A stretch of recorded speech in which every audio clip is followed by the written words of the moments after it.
जी दोस्तों, अच्छा ये जो सा टॉपिक है ये बहुत ज़्यादा इम्पोर्टेंट टॉपिक है टू अंडरस्टैंड कि आपने अपनी ट्रेडिंग को कैसे स्ट्रक्चर करना है ताकि आप के जो लॉसेस हैं वो आप कंट्रोल कर सकें। देखें, कोई भी ट्रेडर, कोई भी अच्छा ट्रेडर, उसका जो स्ट्राइक रेट होता है वो 5 से 7 60 टू 70% बहुत अच्छा स्ट्राइक रेट है। इसका क्या मतलब है कि अगर आपने 10 ट्रेड्स की हैं तो उनमें से 7 अगर आप जीतते हैं और 3 में स्टॉप लॉस होता है तो उसमें आपको ये एक बहुत अच्छा स्ट्राइक रेट है। तो अगर आप ट्रेडिंग कर रहे हैं तो उसमें रिस्क जो आप लगा रहे हैं, अपना जितना पैसा रिस्क कर रहे हैं उसका रिवॉर्ड कितना लेना है, ये मैं आपको इस टॉपिक में समझाने वाला हूँ। तो इधर में एक छोटी सी, हम अभी चले जाते हैं चार्ट के अंदर, और इधर आप ये देखें छोटी सी एक एग्जांपल नज़र आ रही है। इससे आपके पास 1 लाख रुपया है आपके ट्रेडिंग अकाउंट के अंदर, और आप कहते हैं कि ताबिश मैं इसमें 1% सिर्फ रिस्क कर सकता हूँ अपनी फ़ी ट्रेड या एक दिन के ट्रेडिंग में। लेट्स से आपने एक दिन ट्रेडिंग की और आपने 1% लूज़ कर सकते हैं। तो इसका मतलब है कि आप जितना लूज़ कर सकते हैं एक दिन में वो 1000 रुपया है। इससे ज़्यादा आप, या 1000 क्राउन आप लूज़ करने के लिए तैयार हैं, इससे ज़्यादा आप लूज़ नहीं कर सकते। अच्छा, या आप इसे कहते हैं नहीं मैं इसे सिर्फ 0.5 कर सकता हूं, तो फिर आपका 5%, आपका 500 क्राउन जो है वो आपका आ जाएगा। अच्छा, आप कहते हैं नहीं मैं 2% लूज़ करने के लिए रेडी हूं, तो इधर आपका 2000 क्राउन। अच्छा, अब ये 2000 आप एक दिन में लूज़ कर सकते हैं। अब वो एक दिन में अगर आप एक ट्रेड करते हैं तो ये 2000 आपका रिस्क अमाउंट है, और अगर एक दिन में आप 10 ट्रेड्स करते हैं तो फिर 200 पर ट्रेड आप एलोकेट करेंगे रिस्क अमाउंट। और इसके लिए मैंने ऊपर आप लोगों के लिए कैलकुलेटर बना दिया जो कि आपको इस कोर्स में साथ मिलेगा। अच्छा, लेकिन उसके बाद मैं आपको एक और चीज़ बताना चाहता हूँ कि रिस्क टू रिवॉर्ड, अब रिस्क तो कर रहे हैं आप अपने पैसे, अब उसका रिवॉर्ड कितना लेना चाहते हैं।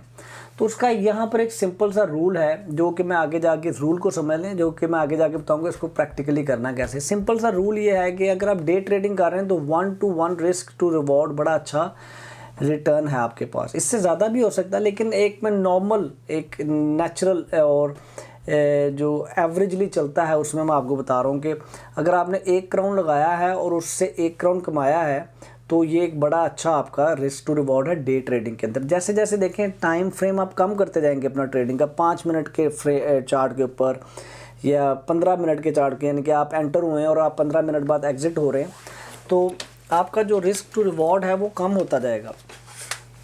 तो रिवॉर्ड जो है आपका कम होता जाएगा। जो स्विंग ट्रेडिंग है, स्विंग ट्रेडिंग का क्या बताया था मैंने आपको शुरू में इसके उसमें, कि स्विंग ट्रेडिंग आपकी कुछ दिनों से लेके कुछ हफ्तों तक होती है। लाइक आपने 2 दिन से लेके आप 8 दिन में अपने पैसे निकाल लें, या 2 हफ्ते में पैसे निकाल लें, 3 हफ्ते में पैसे निकाल लें, तो उसको स्विंग ट्रेडिंग बोलते हैं।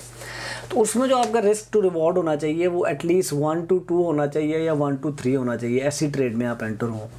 इसी तरह जो पोजिशनल ट्रेडिंग है, जो महीनों में आपने आज जनवरी में पैसे लगाए और अगस्त में निकालने हैं, तो उसमें नॉर्मली रिस्क टू रिवॉर्ड जो है वो 1 to 4 या 1 to 5 होता है। यानी कि आपने 1 रुपया लगाया तो 5 रुपये कमाए उस 1 रुपये के अगेंस्ट। आपने 1000 लगाया तो उस ट्रेड में आपने 5000 रुपया कमाया।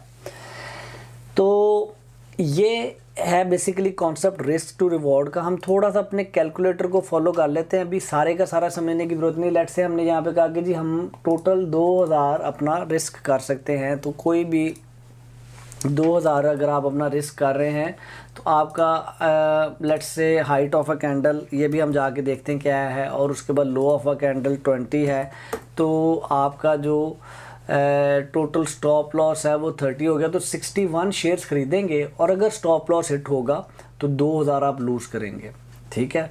और अगर स्टॉप लॉस लूज़ नहीं होगा, हिट वो अगर स्टॉप लॉस जो सा है वो हिट नहीं होगा और आपका 1 to 2 का रिस्क टू रिवॉर्ड है, तो आप फ़ी शेयर जो सा है 100 जो आपने 50 का ख़रीदा है वो आप 111 का बेचेंगे। अभी हम जाके देखते हैं ये फिगर्स कैसे आए। ये कैलकुलेटर मैंने बना दिया, आप इसी में जाके एंट्रियां कर सकते हैं, लेकिन हम आगे चलते हैं, अपनी स्ट्रेटजी को इम्प्लीमेंट करते हैं, और उसमें फिर मैं आपको लाइव ट्रेड्स में दिखाता हूँ कि कैसे ये रिस्क टू रिवॉर्ड को सेट करते हैं। तो लें जी, अगली वीडियो में चलते हैं और आपको अब आगे जाके स्ट्रेटजी दिखाते हैं।